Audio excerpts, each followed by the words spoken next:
Welcome to Telangana Rising News. ఎన్నికలు తొలుత పంచాయతీలకు బీసీలకు పార్టీ పరంగా 42% సీట్లు. డిసెంబర్లోనే ఎన్నికలు పూర్తి చేసే యోచన. సుప్రీం సూచనలు, హైకోర్టు తీర్పు, స్థానిక సంస్థలకు 3,000 కోట్లు 15వ ఆర్థిక సంఘం నిధులు మురిగిపోయే ప్రమాదం. అందువల్లే నిర్ణయం. కోర్టుల నుంచి స్పష్టత వచ్చాకే ప్రాదేశిక ఎన్నికలు. పాఠ్య పుస్తకాల్లో జై హే తెలంగాణ, అందశ్రీ కుమారుడికి అసిస్టెంట్ ప్రొఫెసర్ పోస్టు, గిగ్ వర్కర్ల సంక్షేమం, భద్రతా బిల్లుకు ఆమోదం. డిసెంబర్ 8, 9వ తేదీలో తెలంగాణ రైజింగ్ గ్లోబల్ సమ్మిట్ ప్రారంభం. ఎస్ఆర్ఎస్సీ ఫేజ్ 2 కెనాల్ కు దామోదర్ రెడ్డి పేరు. కేబినెట్ భేటీలో పలు కీలక నిర్ణయాలు తీసుకున్నారు. సుదీర్ఘంగా భేటీ జరిగింది. ఇక్కడ మరొక ముఖ్యమైన అంశం చూసినాం.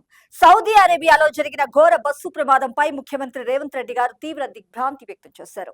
కేంద్ర విదేశీ వ్యవహారాల శాఖ సౌదీ ఎంబసీ అధికారులతో మాట్లాడి పూర్తి వివరాలు తెలుసుకోవాలని, తగిన సహాయక చర్యలు అందించడానికి తక్షణమే రంగంలోకి దిగాలని సిఎస్ కు డీజీపీకి నిన్న సోమవారం ఉదయం ఆదేశాలు జారీ చేశారు. దాంతో సిఎస్ రామకృష్ణారావు గారు ఢిల్లీలో ఉన్న రెసిడెంట్ కమిషనర్ గౌరవ్ ఉప్పల్ ను అప్రమత్తం చేశారు. యాత్రికుల గురించిన పూర్తి సమాచారాలు తెలుసుకుని వారి కుటుంబానికి తగిన సహాయ సహకారాలు అందించాలని, భరోసా ఇవ్వాలని కోరారు.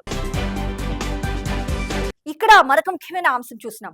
డీసీసీ అధ్యక్షుల నియామక ప్రకటన ఏ క్షణమైనా వెలువడవచ్చని PCC chief MLC Mahesh Kumar Goud గారు స్పష్టం చేశారు.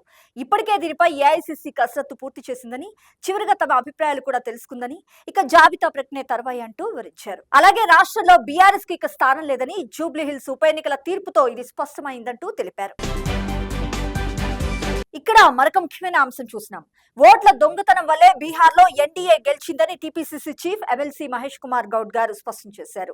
ఎన్డీఏ కంటే మహాగఠబంధన్ కు ఓట్లు ఎక్కువ వచ్చాయని, అయినా ఎన్డీఏనే గెలవడం వెనుక ఆంతర్యం ఏమిటంటూ నిలదీశారాయన. రాజ్యాంగబద్ధంగా అక్కడ ఎన్నికలు జరుగుంటే మహాగఠబంధన్ కు 200 సీట్లు వచ్చుండేవంటూ పేర్కొన్నారు. కేంద్ర ఎన్నికల కమిషన్ బీజేపీకి అనుబంధ సంఘంలా మారిందంటూ మండిపడ్డారు. బీజేపీ నేతలు ఇకనైనా ఓట్ల దొంగతనం మానుకోవాలని, చేతనైతే దేశాన్ని అభివృద్ధి చేసి చూపించాలంటూ హితవు పలికారు. ఇక్కడ మరొక ముఖ్యమైన అంశం చూసినాం. పెట్టుబడులకు స్వర్గధామంగా తెలంగాణను తీర్చిదిద్దేందుకు రాష్ట్ర ప్రభుత్వం ప్రత్యేక కృషి చేస్తుందని డిప్యూటీ సీఎం మల్లు భట్టి విక్రమార్క గారు వ్యాఖ్యానించారు.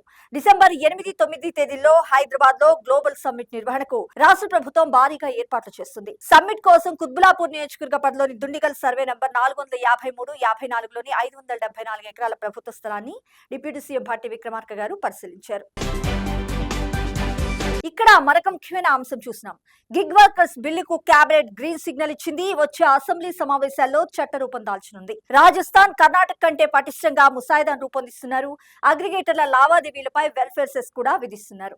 3 లక్షల మందికి పైగా కార్మికులకు సామాజిక భద్రతా బోర్డు ఒక భరోసానివ్వనుంది. కాంగ్రెస్ పార్టీ అగ్రనేత గౌరవశ్రీ రాహుల్ గాంధీ గారి హామీ మేరకు గిగ్ వర్కర్స్ బిల్లు వారికి న్యాయం చేయాలన్నదే తమ ఆలోచన అంటూ మంత్రి వివేక్ వెంకటస్వామి గారు వ్యాఖ్యానించారు.